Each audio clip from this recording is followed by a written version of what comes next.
Pues hay varios puntos ahí que están en la mesa. Primero, desde tu perspectiva como periodista especializado en Fuerzas Armadas, con las fuentes muy cercanas que tienes en el Ejército, pues después de esta decisión que ha tomado el presidente, ¿cómo está el ánimo de los militares? ¿Cómo está ahí la situación? Hay quien dice, pues fue una especie de ofensa al Ejército. Hay quien dice, no, el Ejército está disciplinado y siguió una orden. Claramente, pues es una orden presidencial. ¿Qué nos dices, Juan? Fíjate, Luis, que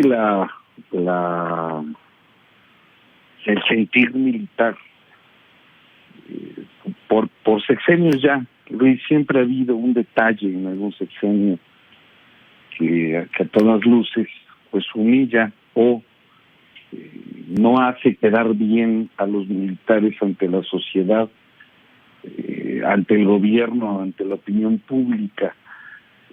Yo creo que sí hay un nuevo México a partir del jueves en Culiacán o tres nuevos Méxicos: el México de nosotros como mexicanos, como ciudadanos, donde vamos a estar en la expectativa de que si se rindió el gobierno ante una política basada en dogmas de fe, como son lo que hace el presidente. Eso es lo que hace el presidente. En base a un dogma cree que los criminales van a responder así. El otro México es justamente ese, el de los criminales, en el que van a intentar, y es previsible, otros grupos en otros estados, con otras circunstancias, en otras dimensiones, pues van a intentar provocar al gobierno. Pero hay otro México, Luis, que ese es el que tiene los menores cambios, y ese es el México de los soldados, justamente, donde la humillación la trabajan, es decir, no les afecta, miden las consecuencias, que esto es evidente. La familia militar, Luis, y por familia militar me refiero a esposas, me refiero a padres, a hijos, a hermanos, se siente muy ofendida, se siente muy amenazada por lo que se pueda malentender de este acto. Es decir, la decisión no fue, Luis, lo comentamos tú y yo, tuvimos oportunidad de platicar el jueves en la noche. Sí, así es. La decisión no fue del Ejército. El Ejército cumplió con su misión, se cumplieron con las órdenes, y se cumplieron con las órdenes a tal grado que se acató la decisión que el presidente tomó. Sí, liberarlo. Significa que la responsabilidad es del presidente, en este caso sí. Recordemos que el presidente es comandante supremo de las Fuerzas Armadas por mandato constitucional. Okay. Ahora, por otro lado, insisto, la familia militar está preocupada, está dolida, sintió a esa familia de la 9ª zona militar en Culiacán en riesgo, lo cual hubiese sido pues el peor golpe. Luis, la familia militar es muy sufrida, sufren mucho, sobre todo las esposas, los hijos, porque cambian mucho de sedes, de estados. Un matrimonio que tiene 15 años de casados ya se ha cambiado de domicilio por lo menos 8 veces, Luis. Entonces le sufren, no se involucran con la sociedad, se recluyen en sus zonas. Y evidentemente vivir esto, y todavía con ello que la delincuencia vaya y los amenace, como pasó en Culiacán, pues sí genera un sentimiento diferente a la humillación, refleja un sentimiento de dolor, Luis, porque los soldados estaban preparados para enfrentar las circunstancias de Culiacán. Esto es una realidad. Esto que tanto se habla del poder de fuego, del grupo criminal. Sí, no, es una humillación. La verdad es que es una humillación cuando dicen es que nos veíamos superados solo por el estilo. Pues no, y lo peor es que tampoco fue un operativo del Ejército. O sea, es algo que se hace mal y en donde tiene que llegar el Ejército a pues a enfrentar lo que ya se había dado, ¿no? Por policías ministeriales, decía el viernes en la conferencia Durazo. Oye, déjame preguntarte, Juan, lo confirmaban también el viernes, pues estaban ahí grupos intentando entrar a los cuarteles militares, intentando atacar a las familias de los soldados. soldados. No se logró, afortunadamente, pero sí hay un soldado pues que termina perdiendo la vida. Esto de que se salvaron vidas, pues tampoco es tan cierto. Hay muchas muertes, al menos 8 registradas, entre ellas las de este soldado asesinado en Culiacán, Alfredo González, tengo entendido, pierde la vida, 26 años, jovencito este soldado, que bueno, pues termina siendo asesinado por los sicarios, y que cae en el olvido un poco, o sea, ahí está la nota, pues, pero pues no he escuchado una palabra, por ejemplo, del presidente de aliento o mayor fuerza de los que son los héroes de este juego. Hoy me duele mucho, pero quien tiene corridos y quien tiene aplausos y quien tiene pues admiraciones se llama Ovidio Guzmán, es el que dicen, mira, los pudo someter, y el soldado, uno de los tantos que han caído, nada, le dan ahí un funeral, obviamente, entre la gente, entre la tropa, entre los cercanos, pero pues ¿dónde viene el aliento desde arriba, no? Hay una frase que me encanta, Luis, si me la permite, la comparto con el auditorio, y esta es que ni la victoria, la victoria no le pertenece al soldado solamente le pertenece la derrota. ¿Y por qué? Porque la victoria solamente le pertenece a la patria. Aquí esta victoria depende de la decisión y de la consecuencia de la victoria. Por eso creo que si el presidente no ordena o no atiende las recomendaciones que se le den para contrarrestar lo que pasó en Culiacán, para verdaderamente ofrecerle a la población ya, Luis, ya a gritos desesperados de la gran mayoría, si no de la mayoría de los mexicanos, de vivir en paz, si no hay una consecuencia positiva, aún y a pesar del uso de la fuerza y la violencia, de nada va a servir la decisión que tomó el presidente. Insisto, los criminales en México no se mueven por causas sociales, no se mueven por fe religiosa, no se mueven por fe no social, se mueven o por política, lana, por poder, hombre. Solamente. Entonces, y esto es importante.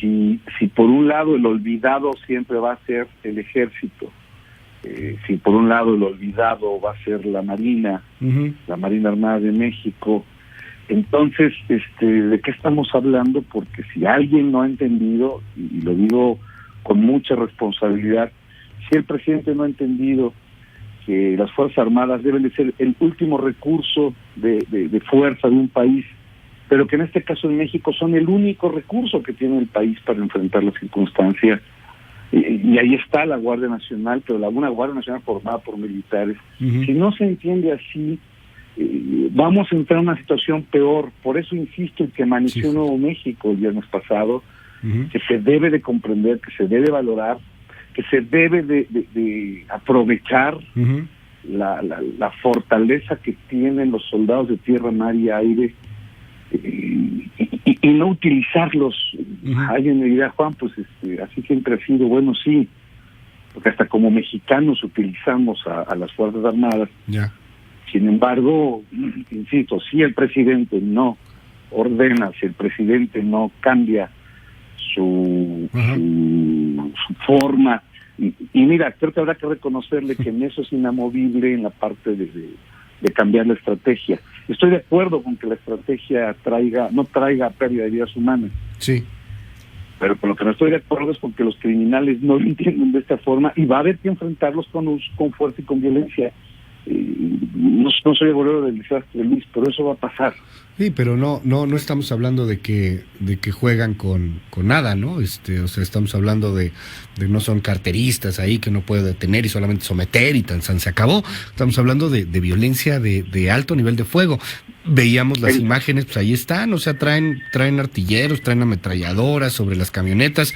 Hay una camioneta ahí también de una empresa de telefonía, por ejemplo, que se volvió viral en las redes, y cómo la tenían disfrazada, ¿no? Era una camioneta ahí de telefonía, y la tenían disfrazada porque realmente no era de telefonía, era pues una especie ahí de tanqueta que estaban improvisando los miembros del cártel de Sinaloa. Déjame preguntarte algo, Juan, para concluir, para conocer tu opinión. Se viralizó también mucho un video que nos llama la atención, es en la caseta de la salida a Mazatlán, para Mazatlán de Culiacán, Costa Rica, creo que se llama esta caseta, y ahí aparecen militares conviviendo con pues personas civiles armadas. Hay quien ha especulado que esto tenía que ver con la orden de liberación de Ovidio Guzmán, hay quien ha hablado ya también de la complicidad entre los militares y los civiles. ¿Qué opinión te merece todo esto? ¿Hay información sobre qué es? Fíjate que no, y créeme que en el momento en que lo tengamos, por lo menos yo como periodista te lo haré saber a ti primero. Aquí lo interesante es, bueno, difícilmente los soldados, sobre todo en Sinaloa, conviviendo de una manera armónica con delincuentes, máxime cuando había ya en ese momento la crisis tan grande, sin duda, Luis, insisto en ello, la crisis de seguridad interior más importante que ha tenido el país en los últimos por lo menos 70 años. Difícilmente podría haber sido así. Recordemos que también había o existen en el estado de Sinaloa policía ministerial, policía de investigación estatal, que andan de civiles.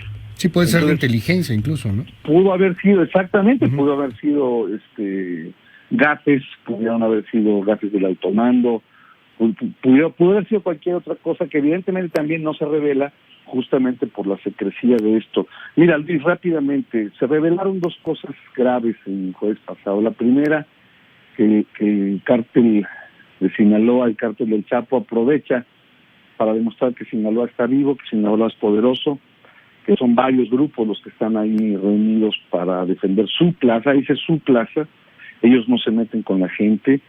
El jueves la amenaza fue esa. Pero también, Luis, y creo que también se ha olvidado mucho, demostró este cártel del Chapo que el estado de Sinaloa no tiene gobierno. Las expresiones, la poca interacción del gobernador, y mira, lo digo con responsabilidad, no lo conozco, no tendría yo por qué hablar mal de él, pero ese fue el efecto. No hubo una coordinación ni un apoyo por parte de la policía estatal, mucho menos por parte de las policías municipales, y esto es lo que los cárteles aprovechan, ya sea por colusión, que en este caso no lo estoy acusando, ¿no? Mis respetos para el gobernador, pero no hay gobierno en Sinaloa. No es posible que primero se rindan los dos primeros niveles de gobierno y dejen al descubierto una gran cantidad de cosas. Juan Ibarrola, te mando un gran abrazo. Gracias, Juan, por tomar la comunicación y bueno, pues seguiremos platicando de esto si nos das oportunidad. Otro para ti, querido amigo, y para tu auditorio. Muy buenos días. Gracias, muy buenos días. Pues ahí está este video que tampoco lo han aclarado, no le han podido preguntar mucho al presidente sobre el tema. Ojalá que en algún momento se aclare qué estaban haciendo civiles armados con militares en la caseta de Costa Rica, la salida ahí hacia Mazatlán. Pueden ser, como bien lo dice Juan Ibarrola, no todos los civiles armados son narcos. O sea, sí hay policías ministeriales, sí hay elementos de los famosos gafes, los de inteligencia.